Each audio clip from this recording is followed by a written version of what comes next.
But क्या charity में recce करते रहना चाहिए? काफी लॉन्ग टाइम से कर रहे हैं, तो क्या मुझे साइड इफेक्ट्स हो रहे हैं? एग्जैक्टली तो पूरी दुनिया एक चीज समझती है, energy exchange is always in the process, हमेशा एनर्जी एक्सचेंज होता ही है ना।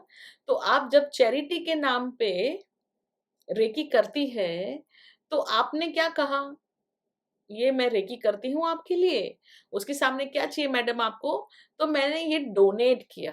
तो जब आप डोनेट करते हैं तो उसके सामने आपको अपना गुड कर्मा मिल जाता है, पर आप पैसा मांग नहीं रहे हैं तो आपके पास पैसा आएगा नहीं। हम्म। सबसे पहला हम्म। क्वेश्चन आपका क्या था कि क्या हमें रेकी में पैसा लेना चाहिए? 100% लेना चाहिए।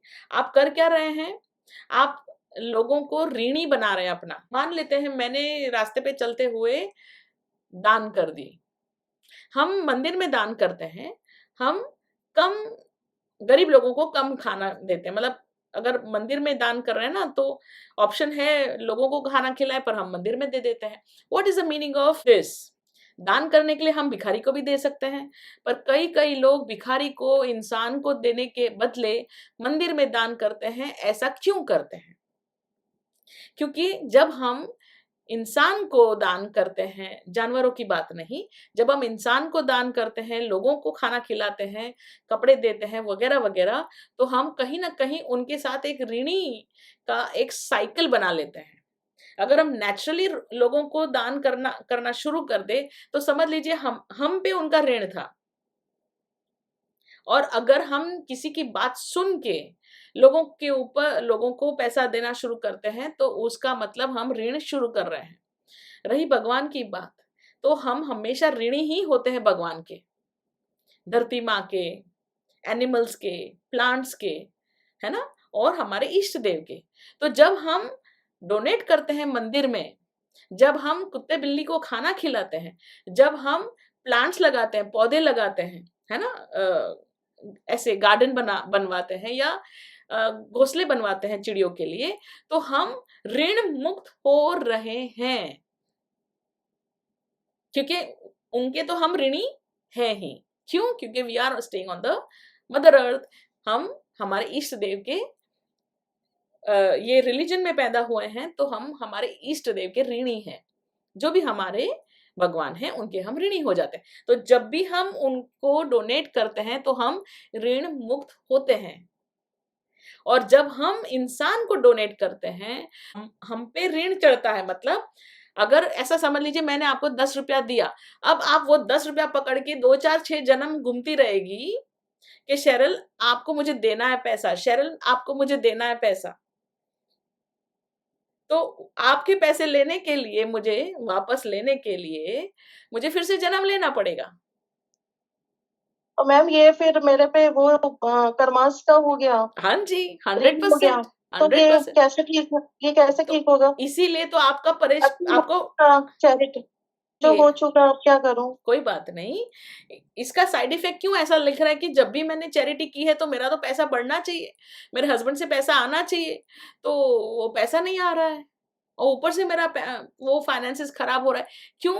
क्योंकि यूनिवर्स आपको बोल रही है कि मैडम आप अननेसेसरी लोगों को ऋणी मत बनाइए, क्योंकि आप ऋणी बना रहे हैं तो आपका ऐसा माहौल बन रहा है कि लोग कहीं ना कहीं आपको पैसा दे, है ना। It is a matter of give and take. You can not just keep on giving things to people, you can not give reiki to people in free. और प्लीज जो लोग फ्री रेकी, फ्री हीलिंग वगैरह free free free कर रहे हैं, वो एक चीज समझ लीजिए, कुछ भी फ्री नहीं है। मैम मेरे को ना शादी से पहले से ही चैरिटी करने का था कि मैं सोशल सर्विस करूं, तो मैंने जब से रेकी सीखी तो किसी को भी कोई प्रॉब्लम हुई ना, वो अंदर से निकल, अपने आप देने का भाव आ जाता है। कभी लेने का नहीं हुआ कि पैसे दो दो मेरे को तब दूं, तो अभी तो आप हो दुखी जाती है क्यों है? अंदर। अब मैं क्या करूं? ये अब क्या नहीं मतलब, नहीं नहीं नहीं मैंने ठीक किया नहीं नहीं या नहीं, गलत? तब आप खुश थे ना, जब भाव निकल रहा था लोगों के लिए, हाँ। हाँ। बरोबर। तो अब आप हाँ दुखी खुश। कैसे हो गए? पता नहीं, अब मैं कंफ्यूज हूँ, हाँ, वेरी नाइस क्वेश्चन। अपने लिए कंफ्यूज हूँ। मुझे लगता है मेरे काम इतनी जल्दी नहीं होते, औरों के हो जाते हैं। हाँ, मेरे से बरोबर है। कनेक्ट होके औरों के काम फटाफट होते हैं, हाँ, बट मैं डाउट में रहती हूँ, हाँ। करूँ तो अब करूँ क्या कैसे हुआ, करूँ ये? इससे पहले ऐसा कोई सिचुएशन ही नहीं आया कि आपका ध्यान जाए कि अरे मैं फ्री में हीलिंग कर रही हूँ। अब हाँ, वो स्ट्राइक होना शुरू हुआ कि ये क्यों ऐसा हो रहा है कि लोगों का काम बन रहा है, मेरा बिगड़ रहा है। मैं तो खुद हाँ, अब हीलर लग हूँ, है ना? और लोग आपको 10-10 चीज़ें सुना भी लेते हैं कि मैडम आपका काम तो नहीं हो रहा है, क्या आपका हीलिंग होगा क्या? तो इसका मतलब ये है कि आपको जो कर्मा करना था,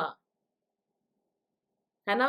जो आपको डोनेशन करना था, जो आपको काइंडनेस करनी थी, जो आपको दिल से फ्लो होना था, वो अभी उसका कार्य पूर्ण हो गया अच्छा, है ना? उसका कर्म हाँ, पूरा हो गया, इसलिए आपको ये विचार आया कि ओहो अब मैं क्या करूँ? मैं फँस हाँ, गई। अब मेरा रेकी देने का मन नहीं करता किसी को। गॉड्स ग्रेस, अब चैरिटी में देने का मन नहीं करता। God's grace. इसका मतलब क्या?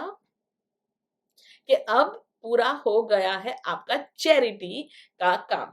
तो आप उठिए सुबह, कल सुबह मस्त-मस्त मेडिटेशन करिए और लोगों को बोलिए thank you very much, please मत बोलिए कि ₹10 लूँगी,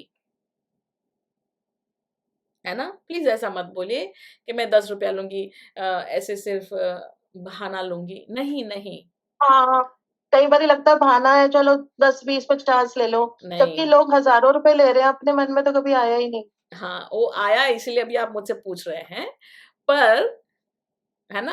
आप अपना ₹500 लेकर शुरू करिए। जितने भी लोगों का आपकी तरफ सिर्फ़ फ्री का पैसा है, वो सब हुँ, बिखर जाएँगे। जो जेन्युइन हुँ, होंगे ना, जिसका आपके साथ रेकी का रिश्ता है, जो आपसे हील होने वाले हैं, वो पैसे हुँ, दे-दे के आपसे हील होंगे। जितना वो हाँ, पैसे देंगे, उतना आप हील होंगे, आपका पैसा आना शुरू होगा, पता चलेगा हाँ, हाँ, मैडम का भी दरवाज़ा खुल गया है पैसा का, तो चलो हम लोग जाते हैं उसके पास। कौन बोलेगा ऐसा? माँ लक्ष्मी और माँ सरस्वती, है ना? अभी मुझे कोई थैंक बोल यू रहा मैम। था कि भई स्पिरिचुअलिटी का मतलब तो टॉलरेंस होता है। स्पिरिचुअलिटी का मतलब पैसा नहीं लेना होता है, ये गलत बातें कौन सिखाता है? नहीं मैम, किसी ने नहीं सिखाई, मेरे तो मन में था कि ऐसे ही चैरिटी थी शुरू से, तो मैंने दे दी अपनी मर्ज़ी से। हाँ, तो मुझे अभी किसी अभी ने नहीं दर्द हो रहा है सिखाया। ना? अभी उसी बात से दर्द हो रहा है ना? अब मेरे को नहीं मन करता। बस, this is the right time for you to stop giving charity, है ना? तो मैं अब लेके मतलब प्रोफ़ेशनली कुछ लेके हाँ, तो किया करूँ हाँ, तो मैंने भी आपको बोल तो थोड़ा-सा। दिया कल सुबह से शुरू कर दीजिए दुकान अपना। और मैम, जो मेरे रिलेशनशिप ठीक नहीं होते, जिनके साथ बहुत अच्छा चल रहा होता है, वो डिस्ट्रैक्ट हो जाता है, उसका रीज़न भी नहीं पता चलता। वो आप भी कुछ सिर्फ़ इससे रिलेटेड है। पहले आप अपना एक लेवल का काम करें, ठीक है। है ना? ये 1 महीना काम करिए, पैसा लेना शुरू करिए, फिर हम उसके ऊपर आएँगे, है मैम, ना? आपका नंबर सेंड कर देंगे, कभी बात करनी हो तो? आपने हेमा जी का नंबर सेंड किया है, आप उनसे पहले बात कर लीजिए, फिर मुझसे बात कर सकते हैं, है ना? Thank you ma'am. Thank you so much. Welcome my love, thanks. Thank you.